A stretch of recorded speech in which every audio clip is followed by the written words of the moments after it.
please stand with me for the Pledge of Allegiance. Pledge allegiance to the flag of the United States of America and to the republic for which it stands, one nation, under God, indivisible, with liberty and justice for all. Thank you, everybody. Next item up for business is to approve the previous meeting minutes dated January 2nd, 2026. So moved. Second. Motion and a second. Any questions or comments on the previous meeting minutes? Hearing none. All those in favor say aye. Opposed, same sign. Motion carries. Next item up for business would be to approve today's agenda. Mr. Chair, I would like to make the motion to approve the agenda with the amendment to remove item 16. I'll second that. Motion to approve removing item 16. Any questions or comments on the motion? Okay, hearing none. All those in favor say aye. Aye. Opposed, same sign. The motion carries. Next item up for business would be to approve today's consent agenda. Mr. Chairman, I'll move item 5. Second.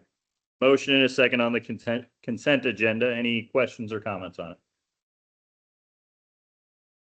Hearing none. All those in favor say aye. Aye. Opposed, same sign. Motion carries. Item 6. This is, as our Supervisor Conrad used to say, one of my favorite parts as well, where we get to recognize the people that have dedicated a lot of their time to this county to drive improvement and take us into the future. So this is to recognize and celebrate some of our employees and their incredible contributions and loyalty to the county. First off would be Julie Howell, 31 years of service in the health department. Mindy Anderson, 20 years in the sheriff's office. Dale Isles, 20 years in secondary roads. Crystal Lloyd, 11 years, budget and finance director. Bob Thode, 9 years, board of supervisors. Katie Losecki. So with that, I'm going to say it wrong. 9 years in the health department. Nikki Conrad, 7 years, board of supervisors. Dylan Hagan, 7 years, emergency management. Dalton Marsh, 7 years, secondary roads. Jeff Johnson, 6 years, planning and zoning. Austin Hike, 3 years, board of supervisors. Patricia Nolan, 3 years, communication center. Brandon Osborne, 3 years, secondary roads. Marty Thomas, 3 years in the secondary roads. Matthew Miller, 2 years with the sheriff's office.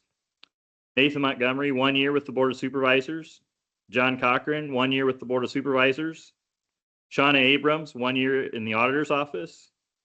Angie Ingram, 1 year on the jail. And Brianna Wood, 1 year on the jail.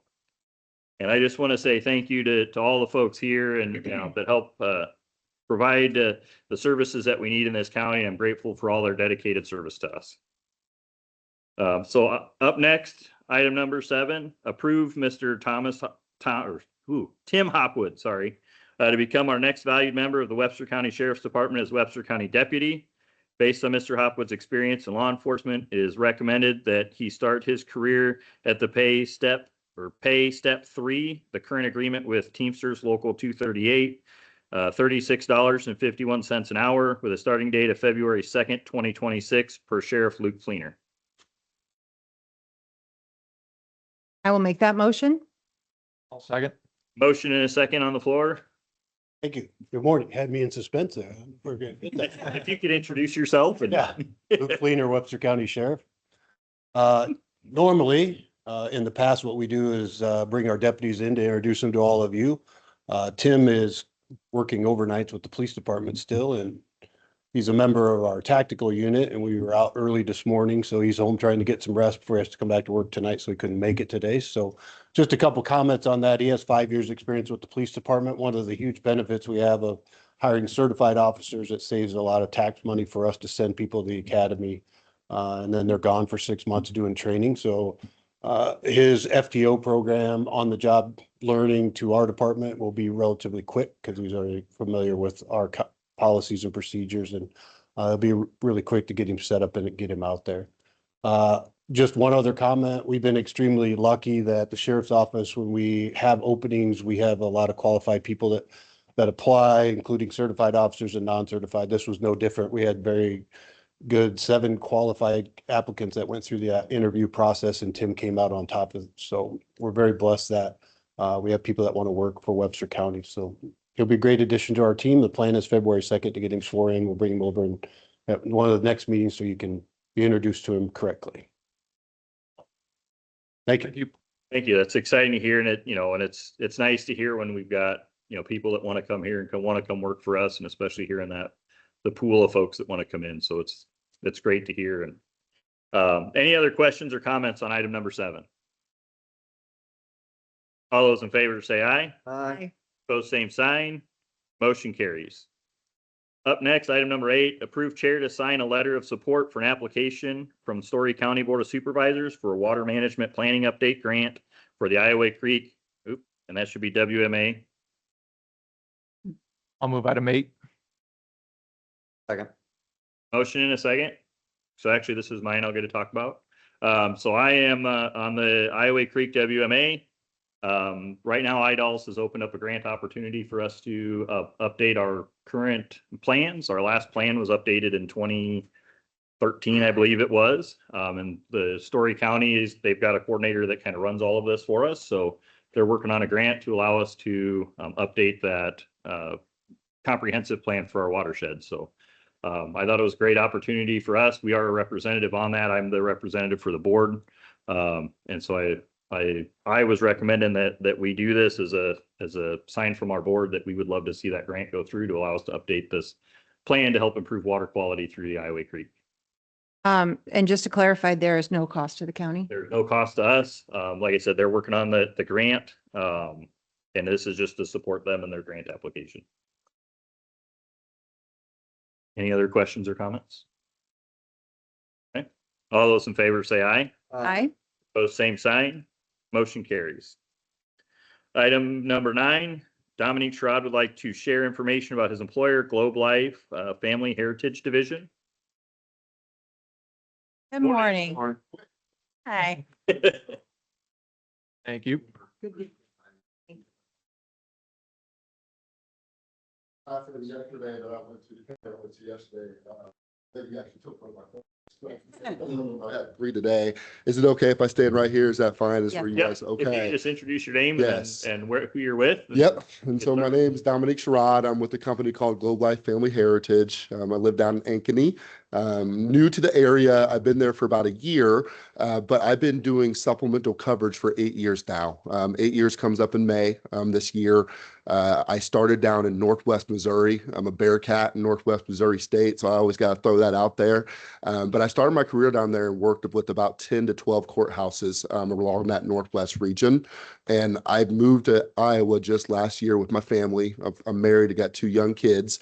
And we live in the middle of the state now instead of the northwest part of the state of Missouri. So I'm actually going out and introducing myself to surrounding courthouses and just seeing about being an extra option and making it available to your guys' employees with the supplemental coverage that I have. Now, I've stopped by many places. I currently work with Fremont County. I've worked with Van Buren. I've also worked with Decatur County for years now. And now being in the middle of the state, I'm able to travel everywhere and go to all different types of courthouses as well. And I've gotten approval to work with Jefferson. I'm working with Sac County, Buena Vista, Cherokee, and a few others. And what the reason why they've approved me to work with them, and what's been a big thing for them, is I don't do any payroll. So everything I do is individualized. So offering another option for your people won't require any work for the payroll side. It just goes through the individuals and they pay for it on their own, which is super nice. So there's really no extra work for you guys. And I guess what makes me a little bit different too, in those folders on the back page, there's a picture of me returning a check back to a lady. Our coverage is 100% refundable. So if somebody signs up for my cancer program and say they stay healthy with it and they never have to use it, they get 100% of all their premiums back, which is super cool. So a lot of people not only like us for maybe a win-win situation for them and their families, because if they need it, it's going to be there for them. they also like the win-win side of it too, where if they don't ever have to use it, they get it all back. And so I'm just looking, like I've been at other courthouses, just looking for approval to partner with you guys and take care of your employees and add on another option to what you guys already got. Not to replace it, just another option. So, Because this is a presentation, we don't have an action item on the agenda today. So Yeah. unfortunately, we can't make a motion to accept or deny, but Oh, okay. appreciate the coming by. yes, yeah. What is the steps for that to get on the make it an action item? We would likely, sorry if you want to No, you're No, you're good. good. You're all good, yeah. control issues over here.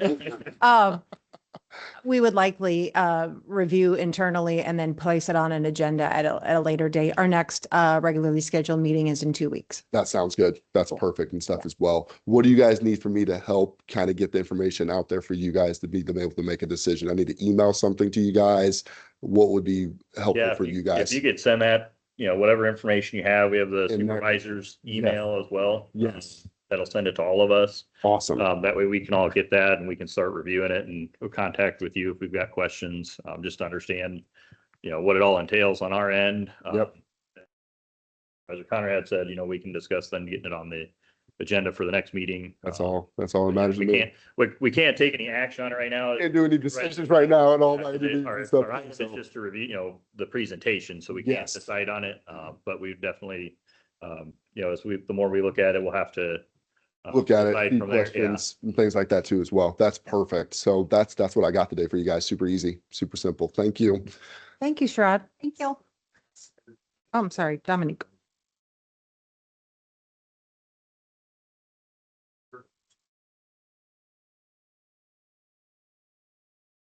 Thanks, you too. So up next, item number 10 is a public hearing on budget amendment number 1 for fiscal year 2026. First, I will open this public hearing at 10:12 a.m. Sean, are there any written comments pertaining to this amendment? Okay. Any oral comments on the current budget amendment for fiscal year 2026? All right, Crystal Lloyd, Budget and Finance Director for Webster County. This budget amendment is just the first one for this fiscal year. I can go over steps on what they're for. The final radio payment that we had budgeted for in fiscal year 25 didn't get paid in fiscal year 25, so it got paid this year. So we're just doing an amendment to cover the cost that was not paid for last year. Telecommunications has funding in their fund, but again, it wasn't in their budget line item this year, so we're adding that. Opioid admin services that were paid for prior fiscal year, but again, got paid in this fiscal year. Treatment or opioid treatment prevention is also getting added. Veterans Affairs went to schooling that wasn't budgeted for, but we did get reimbursed for it. So that's really just a wash in the line items. Environmental health, well permit, well closing. She's how much she's spending. She's also getting reimbursed for that too. So another wash. And then WIC was also granted to get a new vehicle. State completely paid for the cost. So we bought the vehicle and have gotten the reimbursement already. So the total impact is $134,676.80.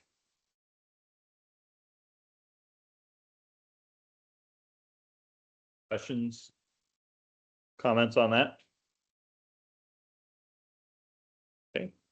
Hearing none, I will close the public hearing at 10:14 a.m.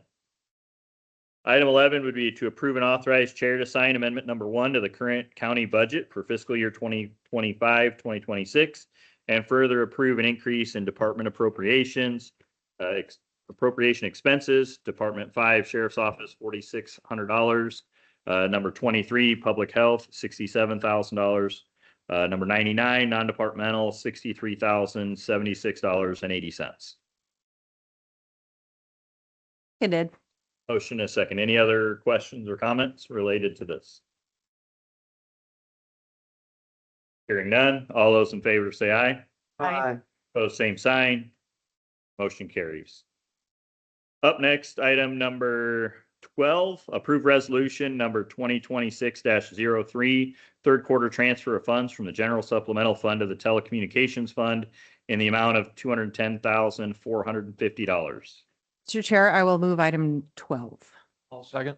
Motion and a second. Questions or comments related to this? Okay. Hearing none, this will be a roll call vote. Cochran, aye. Conrad, I. Montgomery, aye. Aye, let the record reflect it, passed unanimously. Item 13, approve recommended EMS Advisory Council to fill EMS Advisory Council members to fill vacancies. Megan Secor, Todd Bingham, Barb Passo for 3-year terms on the EMS Advisory Council. Mr. Chair, I'll move item 13. Seconded. Okay, motion and a second. Questions or comments?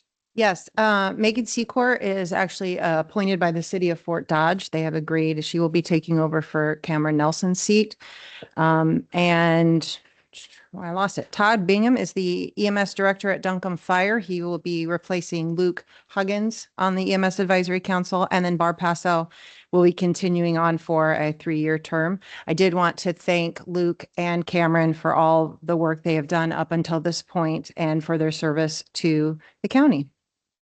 And I would echo that. It's been a great pleasure to work with Luke and Cameron. They've dedicated a lot of time to that, and a lot of commitment. It's not been a small undertaking, so I appreciate their efforts. I'm grateful for Barb for wanting to continue that commitment, and along with Megan and Todd especially, I want to give a big shout out to him as the fire chief where I'm at and the EMS director there. He's been very connected to this, so it's a pleasure to have those on board. So. One more comment, Dr. Sokol's name should be changed to Dr. Lewis. But it's just administrative. All right, any other questions or comments related to this? All right, all those in favor say aye. Aye. Opposed, same sign. Motion carries.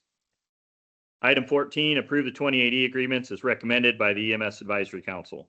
So moved. Seconded. Motion and a second. Questions and comments? All right, so I had some questions about the 2080s, in particular the 18-month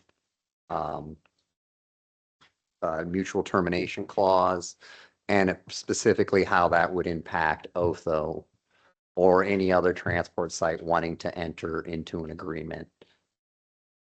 So I guess how would that impact Otho entering into an agreement And I as a can, transport? I can address part of that, but the question I had in speaking with the supervisor was why, I can't remember why it landed on 18 months as opposed to a shorter duration, like a 6-month prior to the fiscal year or something like that.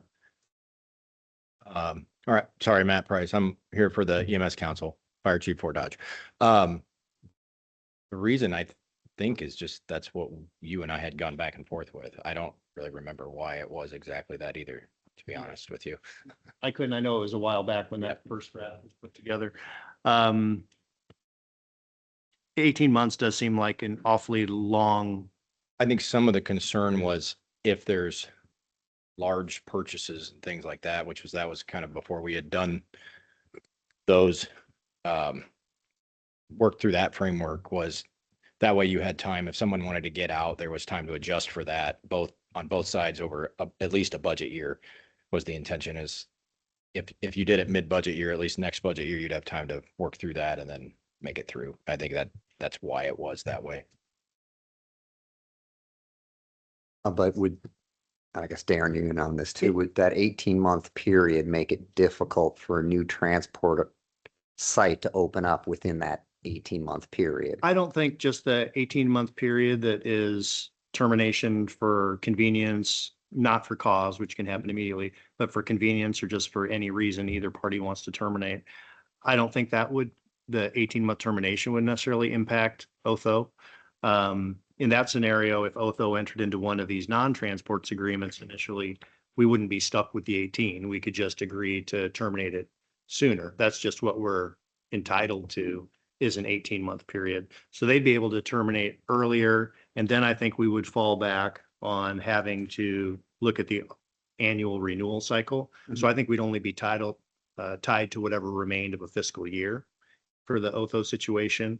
And then at the beginning of that fiscal year, at least with some additions, I'm looking at potentially for verbiage, we would be able to reset rates if Otho met all the certification criteria and it was determined that they were to be added, or any other entity, that grows or circumstances change in the next 15 years.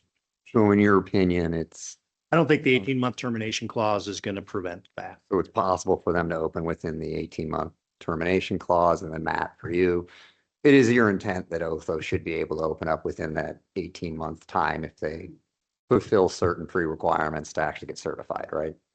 I think we would like to look at all the data. We need to set some metrics on what it would take.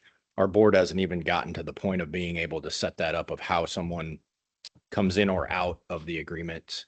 Well, I guess I'd like to add a little bit. I mean, I think part of, the reason we set this up is so that we can help.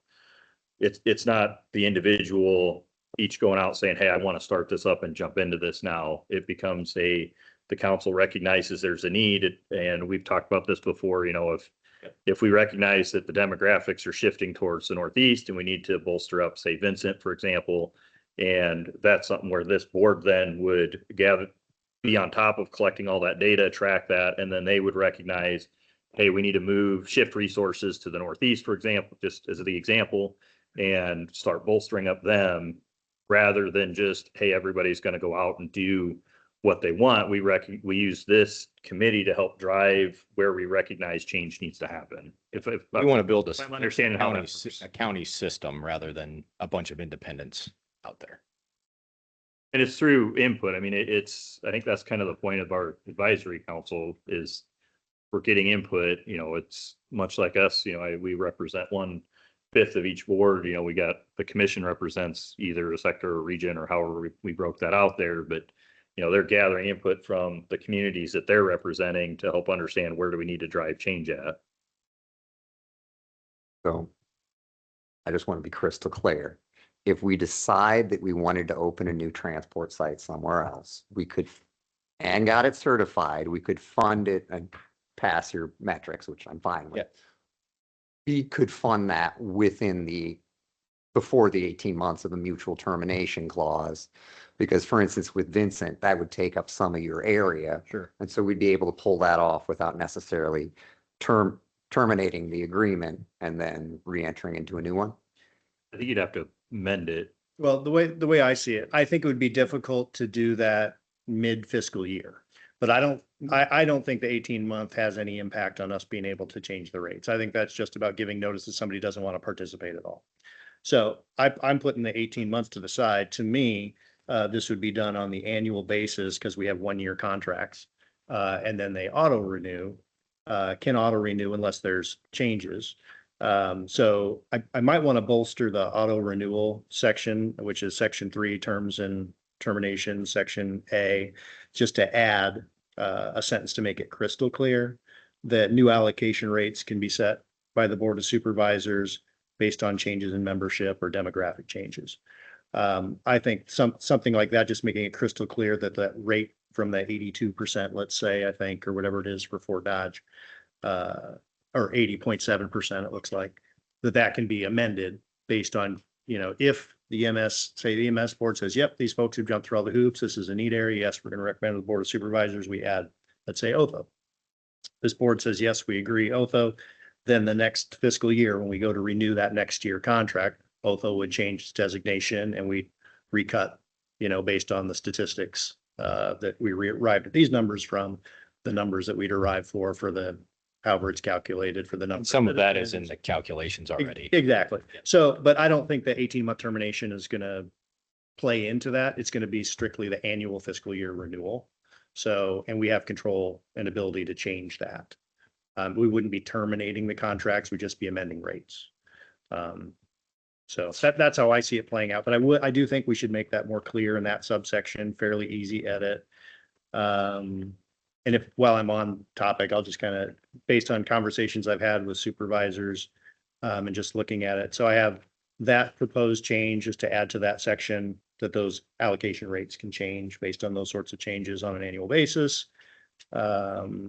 And then in 2M is the section that says the county shall provide city with funding. And I'm looking at, this is the city of Fort Dodge's draft. The county shall provide funding. And that under subsection C, Fort Dodge shall receive 80.7% of the TDAV, that being calculated as the total EMS fund minus cost of the EMS coordinator and budgeted funds for non-transport.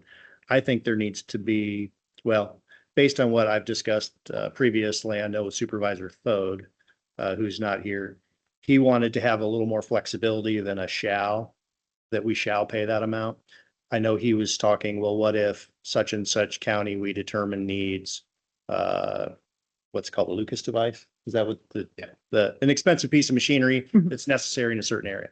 So I would probably suggest adding, if this is something the board would want, that for purposes of calculating that total district area valuation, that we also take off the top any needs-based purchases or expenditures we need, the Board of Supervisors decides we should make, most likely off EMS recommendation, that come off the top along with the cost of the EMS coordinator and the non-transport payments. And then the remaining pool could be split among this percentage database, or the percentage that they've calculated for the transport entities, just to make sure. I think that's something we've discussed in the past. I know that was something that was very important to Supervisor Thode about needs before we just start cutting the pie. So that's something I would say you should consider if that's what you want to do as a board, make that amendment. Other than that, the concerns about the 18-month termination, I mean, we could change that from 18 months to 12 months or 6 months. Or you could just leave it. I honestly don't see it as being that much of a problem because upon notice of termination, they're to return the funds.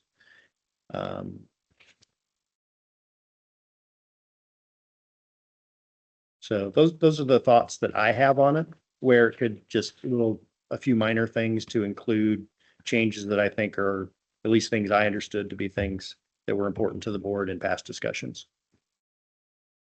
Chief Price, do you have any concerns with what Darren has recommended here? Try to explain myself a little bit. So I'm not against the taking stuff off the top. I think we just have to all realize that with the original plan in place with the budget, if we start to piece the pie out more and more and more, we're not going to be able to execute what we have all said in the back of this room have said that we would do. So while that's doable, I think we just need to be careful of still honoring what we said we were all going to do too, if that makes sense. So if we start chunking off a bunch of money to this, that, or the other, and we can't afford then to do something that we said we were going to do, then that could affect it. So we got to play in our budget. I guess that would be the only thing that I would have concern about, just making sure that we take that to consideration, I guess. And I don't know what the needs assessment discussions have been within the advisory council. Have there been any glaring things that they say, hey, this is an immediate need before this kicks in, we need to have this done? The biggest thing that we identify is it's not an equipment issue necessarily. This is a staffing problem is really what our problem is. So we're trying to get boots on the ground. That's what the whole basis of this whole thing has been since the beginning, is that's what we're trying to do. That's where the lion's share of the funds are going. That's Do you why think the staffing needs that you're talking about can be met under the current allocation if there isn't any additional expenditure that kind of comes off the top, emergency expenditure provision? if we keep it the way that it is, yes, I think we can do what it's just going to be how we allocate moving forward with equipment needs, essentially. And that's going to be something that whether our new coordinator or something they can do, and we can kind of maybe prioritize amongst the services as well. Just kind of, maybe I'll add a little bit to that. You cut me off last time. I'm going to cut you off again. That's what I do.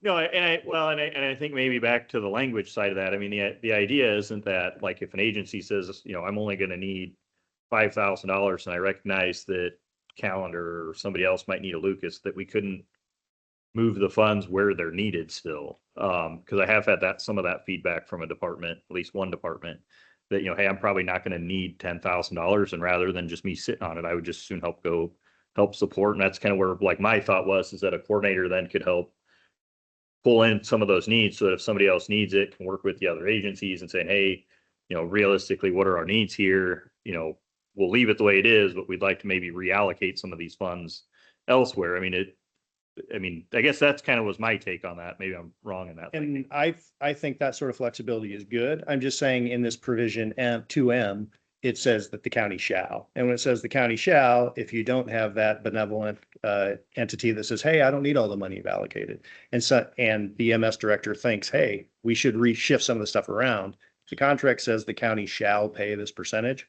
We're contractually obligated to do it. So that's why I was suggesting for the needs, even, with the director or the supervisor saying, hey, there's this big need here, but and I'm not speaking anything against any of the member entities, but as an attorney, you look at what people can do, not what they necessarily will do.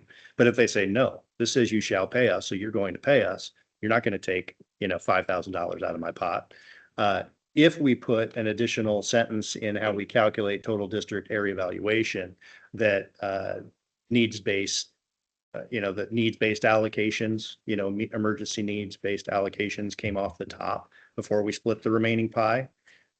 Because there's somebody has a huge issue and they need something, we all realize they need something, but not everybody really wants to pay for it, then the county could still step in and say, we need to pay for this, and then reallocate the remainder. So I would the word shall means we have to. That's what scares me about that provision a little bit, that it ties our hands not to be able to do those sorts of things if an emergency would rise. Would that change just be a simple verbiage of? It would shall just, yeah, to- I'm just saying in 2MA where it says the total EMS fund minus cost of whatever, the calculation for TDAV. We would add approved needs-based allocations on an annual basis. And there may be none, or if there's a situation, then if you just provide that, then everything else falls back in line. Then it's 80.7% for Fort Dodge, but we can still take care of that, extreme issue that we felt we needed to make a special allocation for that wasn't going to be covered by the original funding for a certain entity. Is there any world in which we take that shall off and now an entity, the county can refuse to pay that entity because that shall is not there? County, you mean if we made that change, what would be the potential impacts? Well, for the 10,000s, I think we'd still have the 10,000s for all the non-transport entities. Theoretically, yes, but the Board of Supervisors would have to approve it. The Board of Supervisors have to approve a pretty large allocation, because then it's all going to be paid basically by a reduction of the pot. So 87% of something, say, what are Lucas's 15,000 or something like that. If you say that was an emergency need we need to do off the top, entity can't really afford it in their current budget. We decide that has to happen to make sure people in this section of the county get the same level of care of this section of the county. Board of Supervisors wants to do that. Then it would just reduce the remaining pot by 15,000. So that would, for 80 some percent of that 15,000 would be hit, Fort Dodge would be hit by if that purchase wasn't made. The idea being this is a county thing and trying to make sure that, and I know that the individual areas have a specific interest as well. I know that's very important to them, but it would have to, as long as you have people on the Board of Supervisors who aren't going to just say everything's an emergency need. You know what I'm saying? But that this is a specific, need that has to happen. The advisory council is recommending it. Then one member entity wouldn't be able to say no because they have a shall in their contract. Does that make sense? I just think it just gives you a little more flexibility to cover emergency needs-based issues. So, but not saying you have to do it, just saying that could tie your hands down the road. Is there any world in which we approve this as written today, and then when the agreements come up in a year, the contracts either auto renew or can be changed, we can change the language at that point, given what we learn in this next year? Well, we can. Well, my only concern is approving it as is I think, having talked to a couple supervisors again and listening to some of their concerns, making sure it's crystal clear that we can reset the rates, because there's another section just in the Fort Dodge contract says that that'll be done every 2 years. In subsection 2MP. It should be in all the transports. Is it? Yeah. I'll have to take another look, but I was thinking it may not have been. That'd be another question I have too, is then if we leave the shall in there, is there still a way we can, like we see a need, can we reallocate it as well? I think that member entities could always voluntarily give money back to the pot. I'm just saying what you're contractually Sure. Okay. entitled to once. We can still do Fine. that though. An entity could say no, and then a need wouldn't be met in the community. That's the problem. I'm just trying to, you can always do what I would say is the right thing to help the other entity out. If you want to say, okay, we'll come together as a group and we'll all help out. But we just have to, with a contract, envision nobody's going to do that, and we live by the contract. What could potentially happen if there's a need we can't meet in a different area? Okay. So, but I think these amendments could be made fairly quickly and put back on the agenda if this is what, again, those sorts of changes is what the supervisors want.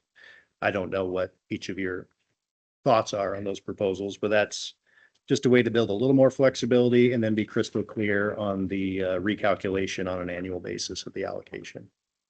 In case we bring in someone new or in case demographics take a huge shift. Yeah, I'm good to move forward with that on the amendment of those. I think flexibility and also protection for ourselves for the next 15 years is important. I just wanted to make a small request to the advisory council. I know I've been vocal about Otho becoming a transport agency and added into this. Obviously, Otho's a part of my district. Those people represented to me to be on this board and be a voice for them, just as every other town did in my district. So I'm good to get this in motion today, get this rolling. We're coming up January 13th. This almost past a year ago, so we need those funds. I know a lot of the departments, those in this room, you guys desperately need the funds. You guys have budgeted for this, and we need to get this rolling. So I'm good to move this forward, but I would just ask if the advisory council can kind of come up with an outline of what benchmarks and data you need to see out of any department if they want to become a transport and what that path forward looks like going forward. So I appreciate also the entire EMS Advisory Council. You guys have been working tirelessly for years and years to put this all together. And I think going forward today is a big step forward in this process. So I just want to thank you all for your service, and I look forward to the continued collaboration. Just for the record, I can take this back and make these edits here in the next day or so, and then redisseminate them. So, and then just make sure no one else has anything else they want to say. So it could be put right back on the next agenda, or if you wanted to have some sort of a special session next week. But I think these can be done fairly quickly, but 98% of the agreement looks really, really good, in my opinion. There are just a couple things that concerns are pointed out that I hadn't thought of those when we drafted the first draft months and months ago, that I think needed to be clarified. Is there any way we can move forward with an amendment to the motion to implement the amendments that you just discussed? I think you can do that, but you're going to want to see the final verbiage, but. Can there be a condition on that? Yeah, subject to approval of the final draft. But Just so we can yeah, in move terms this of you along? authorizing that with those changes that I've discussed, sure. And then you can, officially approve the actual drafts at the next meeting if you want, but approve of the amendments I've discussed, and then I'll make those and send those out to the board and to chief. I guess maybe with that, I got one more question. We've got agencies that are non-transporting. And right now there's a lot that do a lot of the first responder calls for us, before an ambulance gets there. What is the potential outcome for some of those, especially in my district where, Fort Dodge Fire is our responding ambulance. Primarily, it is the only responding ambulance at this point. And a lot of these agencies, they're looking at that going, we spend significantly still on our EMS supplies and whatever, because they still do first response stuff. If we went through, I guess maybe I'm not being real clear with this, but we've allocated it prior to this $10,000. We went out to every one of these, and really that would be, obviously subject to the levy, what it brings in. But if we amend it now, does that mean we're going to have agencies now that we're just getting told they're getting less now? I guess is sort of my concern, because there's some that had made plans, obviously kind of knowing that, hey, we're going to have some allocation here to help bolster our EMS.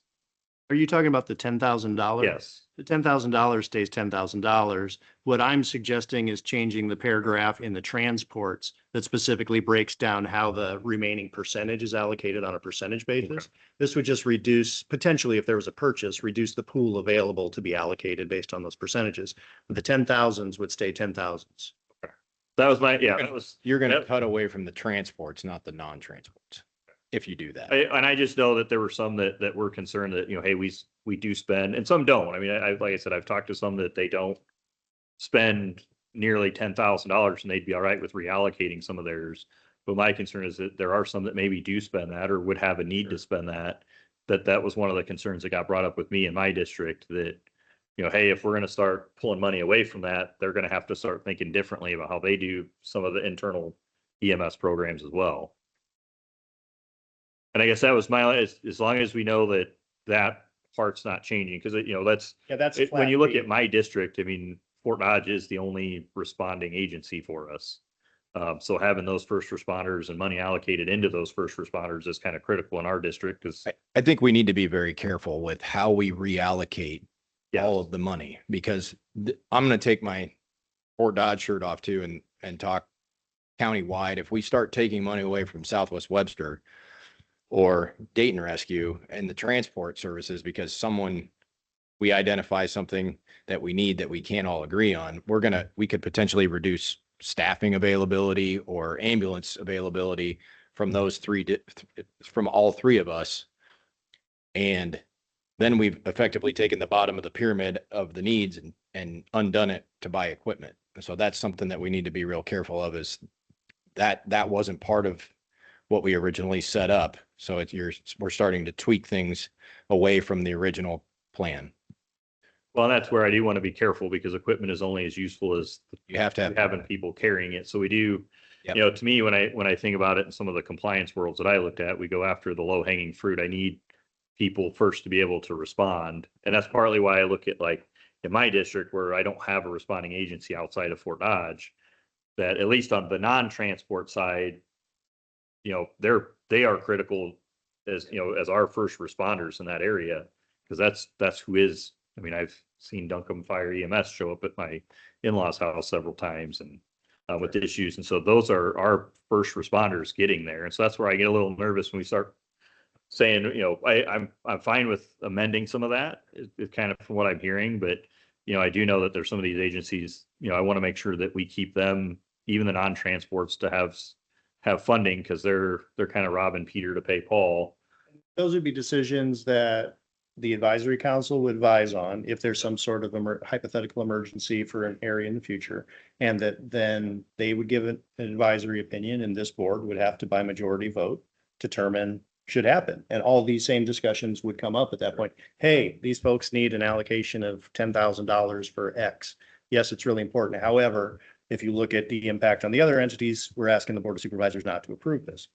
You can do it on a case-by-case basis. That way, but it just gives you the flexibility to jump in if there's an emergency need and say one entity says no.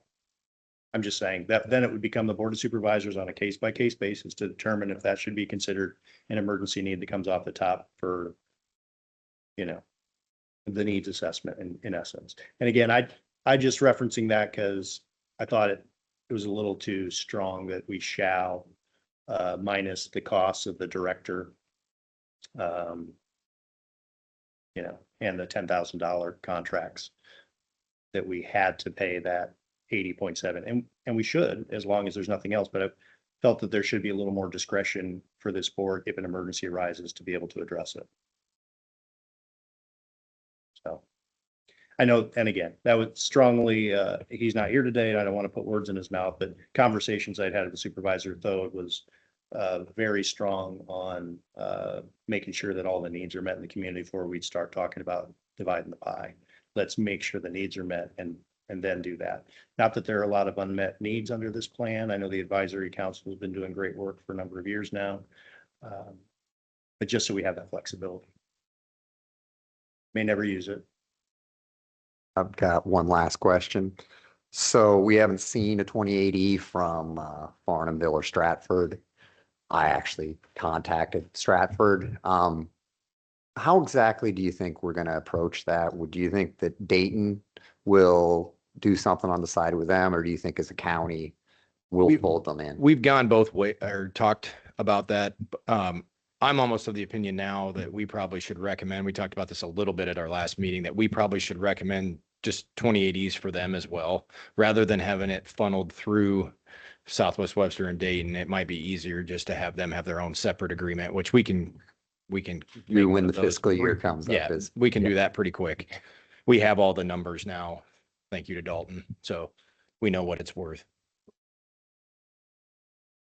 I just have one clarifying question, since like Nate said, we've been here for almost a year waiting for this. Can we, like what Nikki said, can we move this? Can you move this terms to the conditions so that things can start moving forward? And then how does that look? If there's a motion and a second to amend the agreement based on the amendments to section 2M and section 3A and potentially 3C, which is the 18-month, if anybody wants to change that. If there's a motion to make those changes that we've been discussing to here and it's seconded, they can approve it with those changes and then formally approve the agreements at the next meeting. The other option is we can approve as is or not approve as is, correct? Yeah, you could always say yes or no to the current, but I would be comfortable with you if you wanted to make some changes, doing it with those amendments and directing me to go back and make sure it's redrafted that way and then formally adopting it again, the drafts at your next meeting. But you could adopt basically the 2080s with the specific proposed revisions. Is it your opinion that an amendment would be detrimental to what the voters voted on? It's going to change the plan that the voters voted for. Yes. That would be my thoughts on that.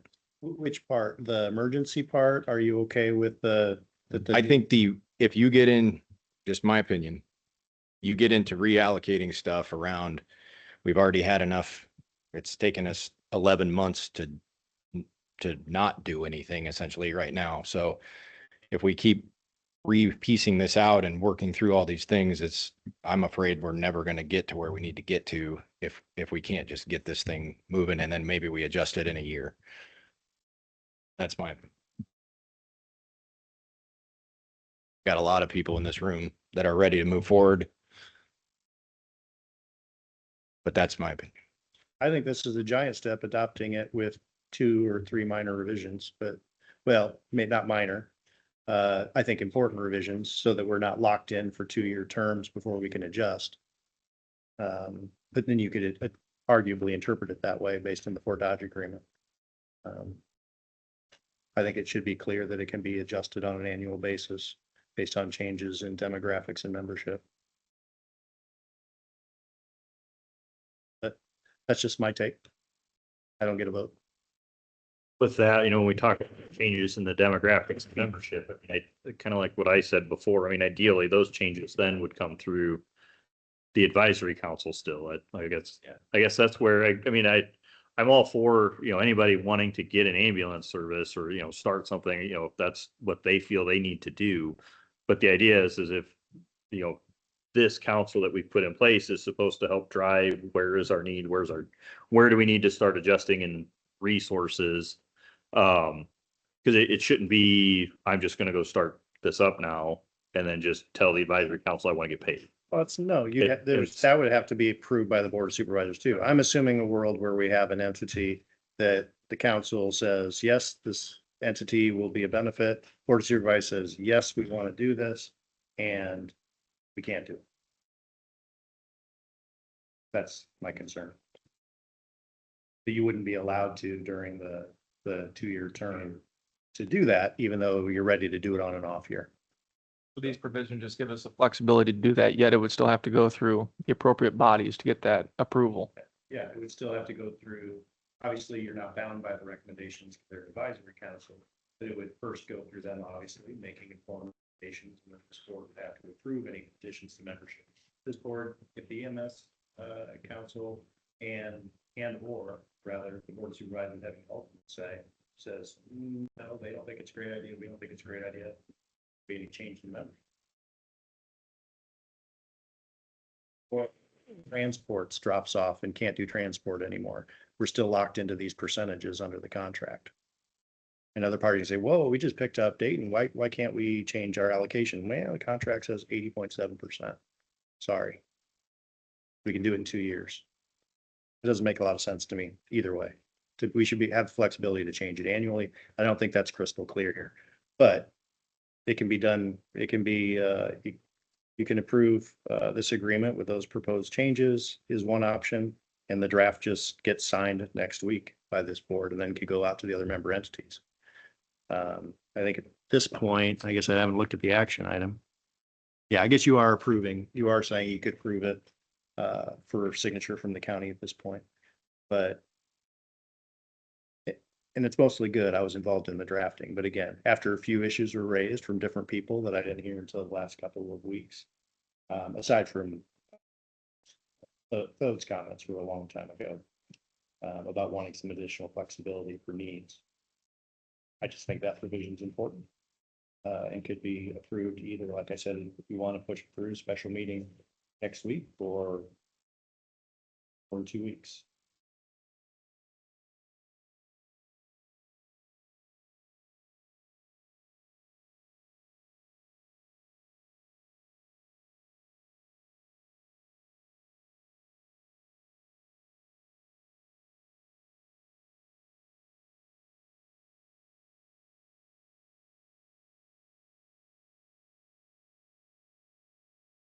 Council has been working on this and these plans for years now. They have been talking through all of these issues for years now. I am the least knowledgeable member on EMS and what that means, not only within the city of Fort Dodge or my district, but in the county-wide. I've learned a lot. And what I've learned is that these folks know exponentially more than any of us sitting on this table. And I trust them. I trust their judgment. I trust what they're telling us. I trust that they have thought through all of the possible scenarios that could happen. They are the experts in the needs of this county. They are the experts in the process by which these needs need to be met. And I am comfortable approving as is with the option that, you know, knowing that this is the first of its kind here in Webster County. And I just want to get the funds to these folks so they can start doing their jobs, so they can start saving lives and providing care to the people of Webster County in a way that's meaningful. I trust these people, and I trust that they know more than me about what's important to the people that either live in this county or will need assistance in this county. And so I would personally like to see this approved as is. And then, of course, at the end of the contract, when we renew, we can provide an assessment at that time to see if there does need to be a change in allotments. That's my 2 cents. How would the like the proposed changes, for example, if we were to make those, how would that change in your eyes, Karen, what the funding would be like for the next year, or even 2 years? I mean, I guess I was kind of looking, I didn't view it as a huge change. Maybe I'm wrong. It wouldn't change anything unless the Board of Supervisors said that there was a specific entity that had a below par issue and they needed to do a special funding assessment, that there's a need right here that has to be met before we start splitting the pie. Absent that, it wouldn't change the allocation at all. And it would just build in to make sure that we can review those calculations annually rather than biannually. It's my opinion that we're either going to trust this advisory council's knowledge and expertise or we're not. And the issue is down the line, if that is the case, we've already established a precedent that we don't trust that these people know the process or what they're doing.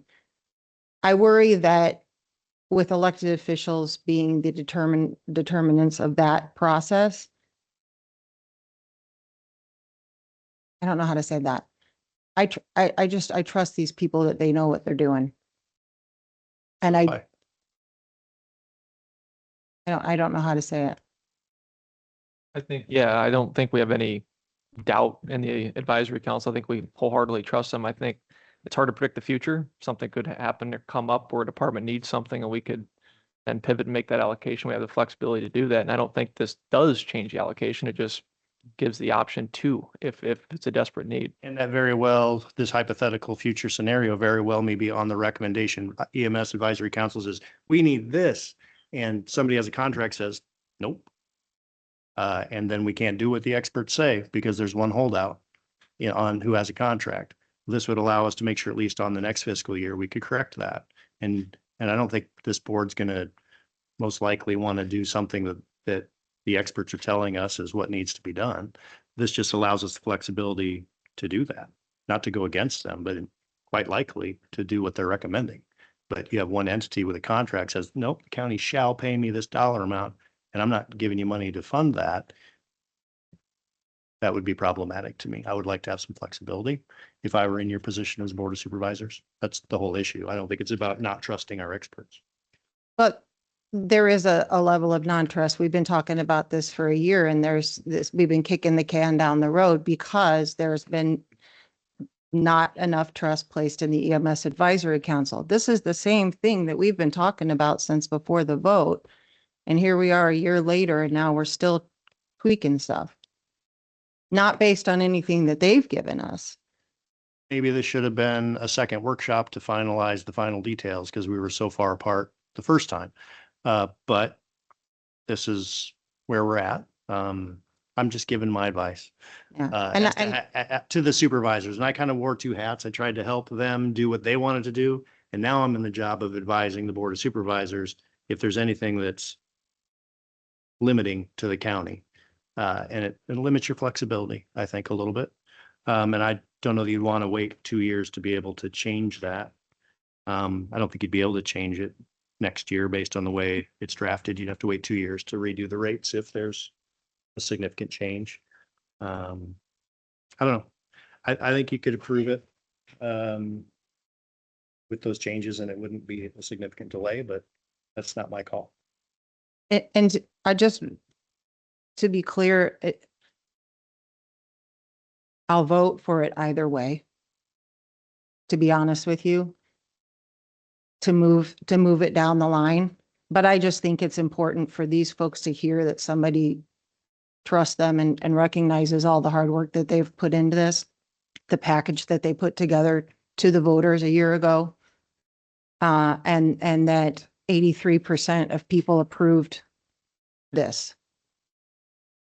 But if it needs to be changed, I'm not going to hold it up.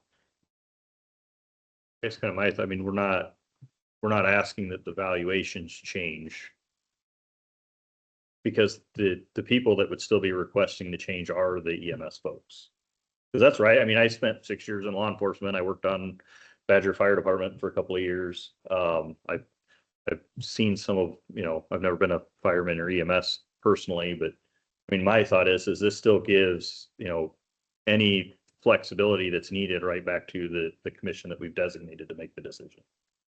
We're not saying that, I mean, to me, I'm looking at it kind of like the funding model doesn't change. It's going to stay the way it is because that's the needs that were identified as this is where we need staff. This is where we need resources. But at the same time, kind of where to Darren's point, I guess what I'm looking at is, let's say 2 years from now, 3 years from now, or probably 3 years ago, or 3 years from now, because then that put us in an off year on the current setup. If the EMS advisory says, hey, there's a huge boon in the Northeast, or there's a huge boon in the Clare area, and we need to start moving resources, not even that EMS council can make any changes because they'd be right in the middle of that 2-year term. And so if we recognize, hey, maybe Fort Dodge can't afford to move a little bit over here to help out because maybe the building's done, staffing's up, they can't even decide to make that change anymore because we're tied contractually to what we've said. And I guess that's part of my worry is I want to leave kind of that decision making to them to make those best decisions as well. I also don't want to see it hurt any of our non-transporting agencies too, because especially in my district, we depend on. And I guess I don't see it as changing the funding model. It's just giving the EMS Advisory Council the ability to be flexible. Because I mean, right now, the way it's been addressed is the needs have been addressed. We recognize that the low hanging fruit is we don't have the people to do this and we need to go get people. Well, once you staff that up, now there's a new low hanging fruit. And if I keep funding something that's already funded, I will take away their ability to say, hey, I need to go after the next low hanging fruit if I'm mid session with that. And maybe I'm understanding it wrong, but that's kind of how I take it. So, Dan, I guess there was another comment out there.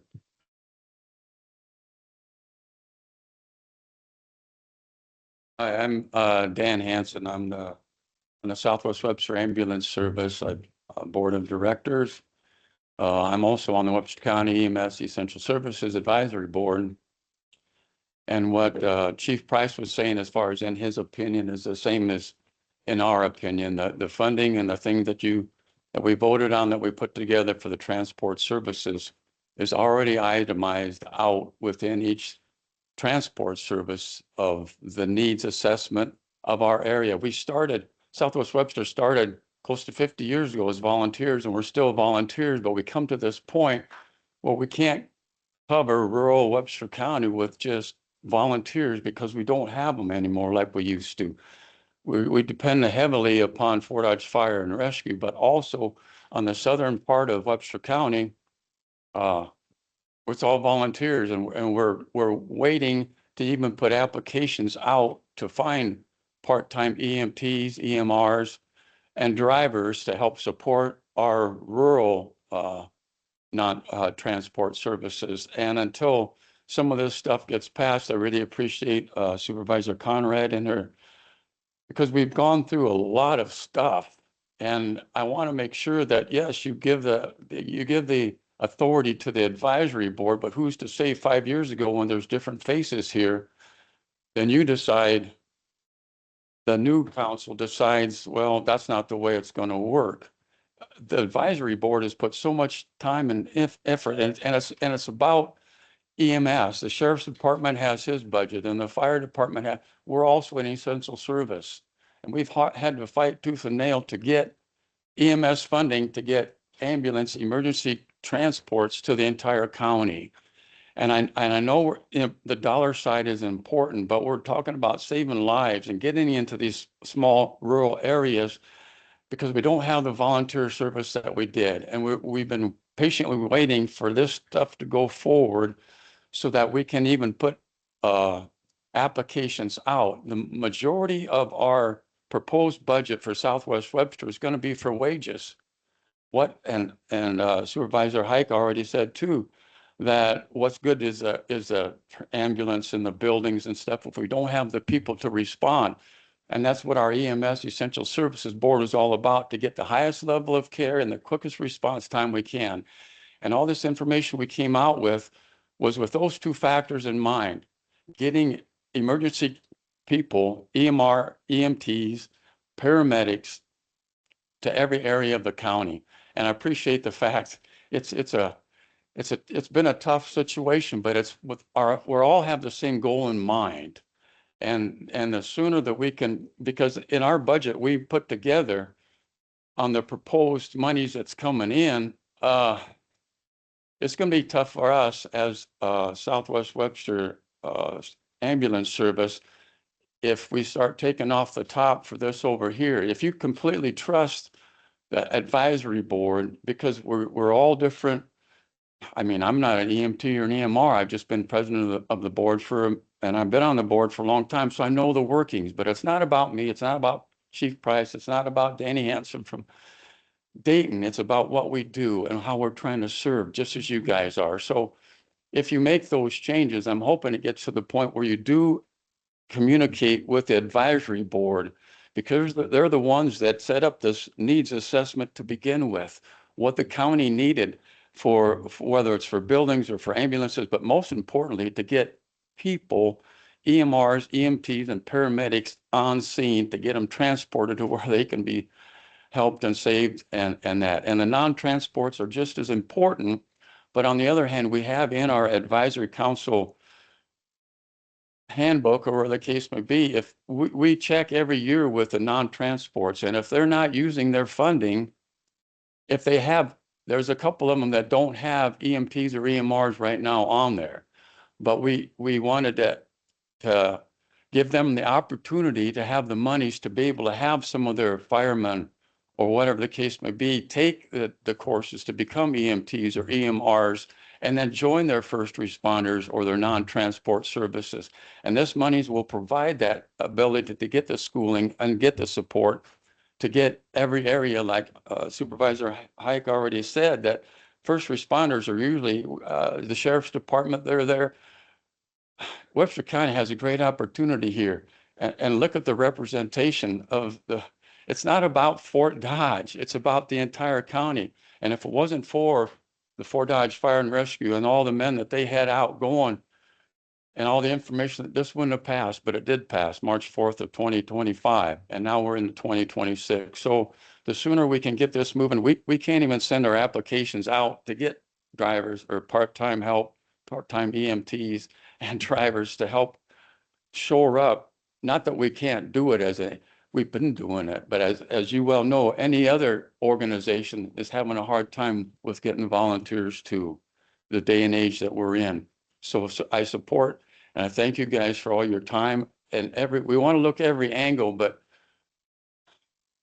sometimes we get things lost in the weeds and then we just keep going around in circles, but that's just my opinion from where we're at. So thanks for your time. Thank you. No, and I appreciate that. And that, I mean, and that's, I guess, kind of my take on it is that nothing, the proposed changes aren't changing what we've proposed to do, because in 422D, all the recommendations still come from the EMS Advisory Council. That's where any and all of those changes would start. To your point, I mean, yes, unfortunately, that's kind of the way government works, that, if this board completely changes, that's what we get. I can't help some of that. But what we can help is make sure that we have something, and I've said this before, that the first piece of paper that we all sign on and put out there is the thing that nobody wants to change. And my thought is that still gives all of the flexibility back to our EMS Advisory Council to continue to be the advisors on what we need to go do. And this just means, so like in 3 years, for example, if you get fully staffed and you have everything going, and we recognize a need in Clare or Moreland or wherever else, if we're locked into that, you guys can't even go change it. So if you guys come back and recommend, hey, we recognize that we should probably move some allocation this way, now because of the contract that you lock yourself into, you cannot go adjust for where the need is now. My thought is this doesn't change what we voted on. It's not changing where we're at. It's just giving you guys the the legal flexibility to make changes in the future as needed, versus just saying, no, we're going to be tied to this for 2 years regardless. Because any and all of those recommendations, much like the sheriff's budget, we still have the workshop, we still talk through the budget. You guys are going to put that budget together every year for us. We'll go through that, review it. And this just gives you the flexibility then to say, hey, we recognize that maybe we need to move more resources over to Dayton now, or we need to build a building, or we need to add different staffing or whatever. If you don't have some flexibility built into that, you could leave some low hanging fruit out there. And this just gives that the authority to our, not even authority, but the ability to continue to recognize the need year over year versus having to wait until you can get yourself some flexibility. Because that's what I want. Ultimately, at the end of the day, I'm not an EMS provider or anything like that. I just feel I want to make sure we come out of the gate with something that 5 years from now, somebody's, the future me sitting here or any of us is going to look at it and say, there's no need to change it because this thing is perfect the way it is. And I think of giving the flexibility to say, hey, we built the buildings, we got the staffing in Fort Dodge, we've got everything accomplished, but now all of a sudden, we don't have any flexibility to change that, and we see a need somewhere else. If we're tied to that, we can't change any of it. And I guess that's my take, is I want to trust you guys to make the decision year over year to say, hey, this is where we need to continue to allocate resources. If the funding models don't change, then the funding model you guys will present, here's how it needs to continue. This just says that you guys can present that same model every year to us, I guess is my take. was gonna step down with this. If we can get, that's the decision is up to you guys. Whatever we need, we just need to get this thing off the ground. So whatever it's gonna, let's get it moving. That would be my only ask from, especially from my perspective, is we've waited this long. Let's get it moving however we need to do it officially, but let's get the thing off the ground. I'm gonna go sit by Dan. I appreciate Chief Price. I appreciate that as well. Additionally, I'm glad that we're having this conversation because future boards, you can come on up, Dan. Yeah, if you're- Future boards, future EMS advisory councils can look to this meeting and and listen to the statements that have been made so that they are guided better by the intent of what is happening. Dan. All right, state your name and where you're from. Dan Hansen, Dayton Rescue. To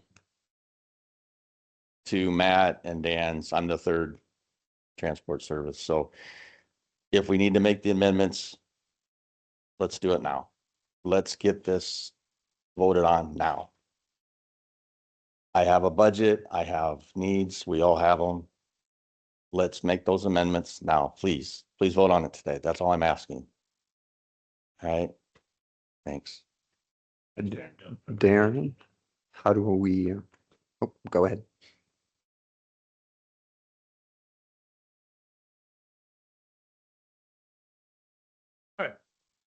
Bruce Town from Gowrie.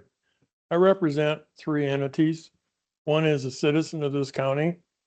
I voted for this when this vote came up with the intent that things would start within 6 months. I know how government works. We're out to 12 months. Okay. But I would ask you to vote on this positively and move on. As a representative from Southwest Webster Ambulance, I want you to understand that we are in a critical stage. We are not paid by the city as Fort Dodge Fire and EMS is. We're paid through insurance and we're paid through donations and we're paid through grants. We would like to transition to getting more county money since it's now allowed by the state and transition to possibly even having paramedic service. We don't know if we can get there, but this is the way we get there. As mayor of Gowrie, I want to see this passed because we're in the point where we're in the budget season and this is within our budget. And if this doesn't get passed, it screws up our budget this year. Benefited Fire District is also covering a budget and helps cover us. City of Harcourt, 2080 with us, they also have budgets they have to do. City of Callender, Lost Grove, all these people are waiting for this to happen. Please vote positively. Thank you. Thanks, sir. Bruce. So we got any other questions, comments that anybody else would like to make? I believe I made that motion. Do I need to withdraw that and then make a motion? That. One comment, Okay. a written comment. Via email. Good afternoon. I am reaching out as a representative of the city of Dayton. I am sure you all know how important today's vote on the 28 agreement is. It is essential that the vote passes tomorrow and we can move forward with essential services. Sarah Piper, City Clerk of Dayton.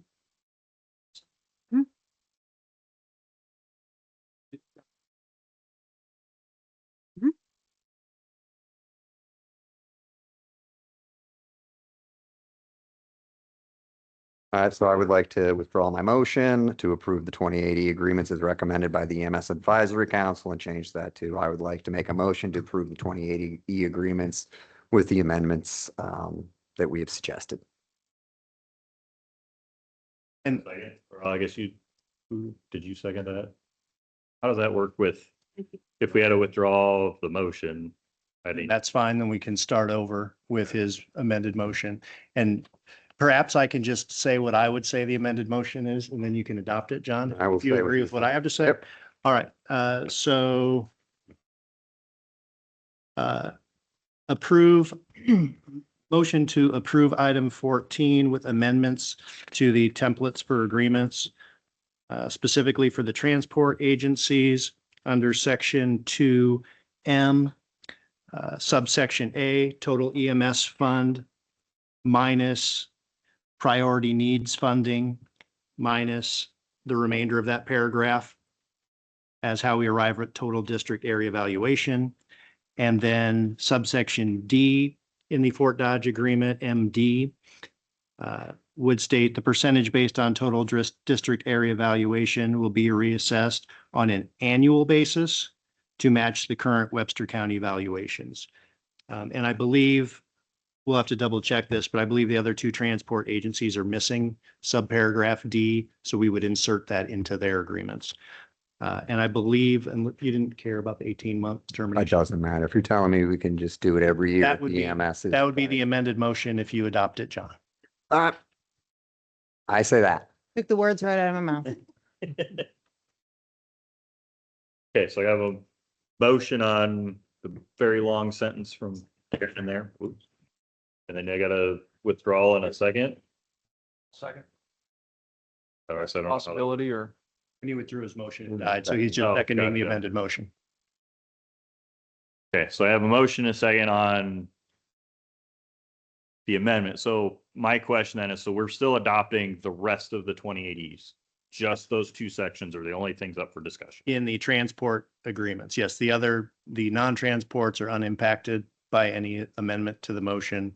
So we're just, the transport section that I referenced would be the one that changes just in those two areas to add the valuation and then to make an annual recalculation. And then correct me if, I mean, in 422D, we have to do annual assessments anyway, correct? Or do an annual report back to the board?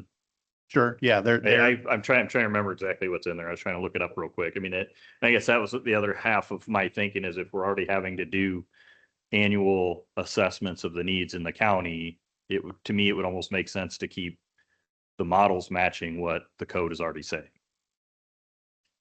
I haven't thought about what you're suggesting, Chairperson, but we will fully comply with the remainder of that code section. This is just saying we recalculate the demographics as set forth in MD. So I was just thinking about that while we were talking about it. I'm like, I think we have to do annual reviews anyway. Mhm. So to me, that would keep us in compliance with 422D. Okay, so I've got a motion and a second. Any other questions or comments on the new motion?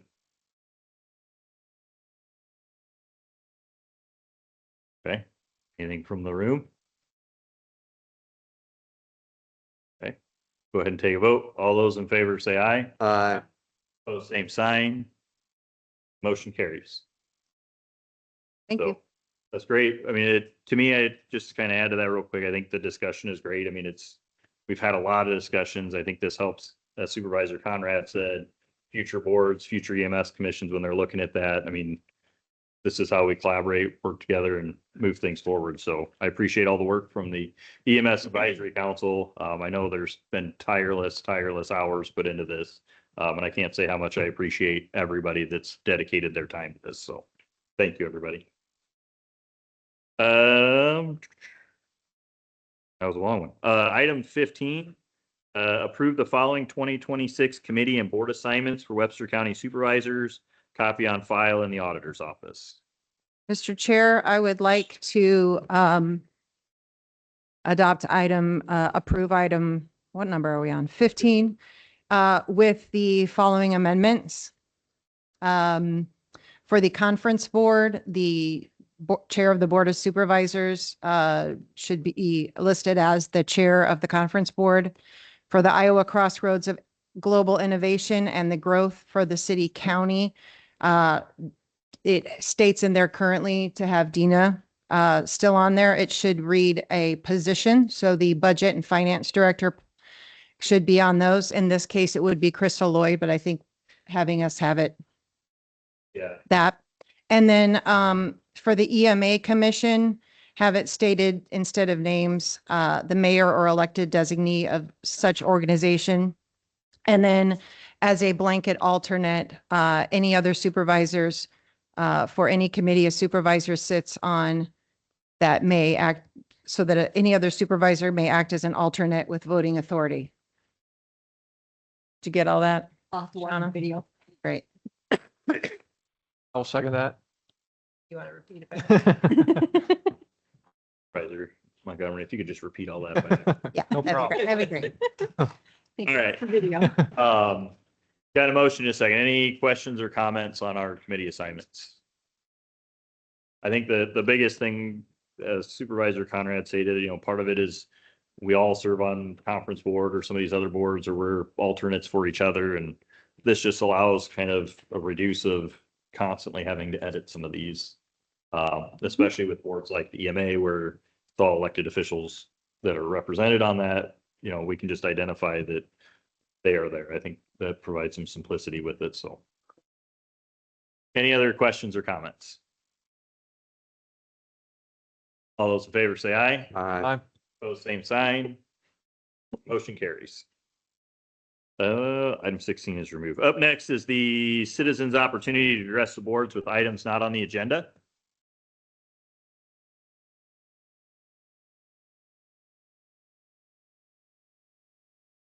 Hearing nothing there, next would be the Board of Supervisors committee reports. I've got an opioid committee meeting on Thursday, and unfortunately, due to the weather, last week, they canceled Webster County Crime Stoppers. All right. Since last meeting, last Tuesday, we had a drainage meeting. Wednesday, we had the EMS Advisory Council meeting. Thursday, had a meeting for Ag Park updates that is going to be moved to monthly versus every 2 weeks. And there was a meeting at the Visit Fort Dodge, which is our Convention and Visitors Bureau. Friday, we had City County. Coming up, I'll be in Des Moines tonight for welcome back reception for the legislators. Tomorrow, Junior Leadership Fort Dodge will be coming through, so I'm excited for that. Thursday is the Greater Fort Dodge Growth Alliance quarterly member meet and eat, and that will be at the district's Fort Dodge Community School District Administrative Building. And then coming up next week, I'll be speaking at the American Legion on Tuesday. And EMS Advisory Council, we have a meeting scheduled for the 21st. And then City County on the 23rd. That's it. Department head meeting tomorrow morning at 9 o'clock, and then we just have a drainage meeting here at 11. So looking forward to getting to that.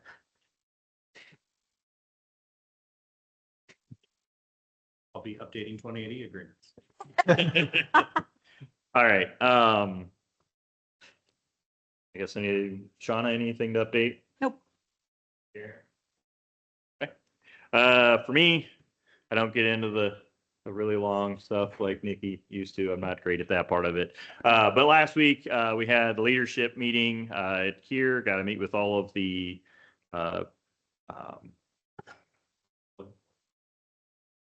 Growth Alliance leadership.